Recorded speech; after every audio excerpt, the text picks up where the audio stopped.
David from PowerProbe, and we're going through all the different test modes on the new PowerProbe 3 with PowerFlow. If you hold down the speaker button, it'll start cycling through the different modes. So we'll hold it down. The first one is your ohm meter. You can see your ohm signal sitting there. It'll say open if there is nothing connected. You can check resistance of a circuit.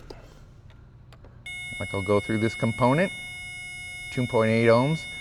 If it's less than 10 ohms, you will get that green light and indicator. So that means you have good continuity at less than 10 ohms. You will not be able to apply power or ground or the PowerFlow functions in this mode. Now, if you need to test a component on the bench or in your hand, you can use the ground lead on one end, the tip on the other, and there's your ohm readings right there. So now you've got an accurate ohm meter built inside the new PowerProbe 3 with PowerFlow.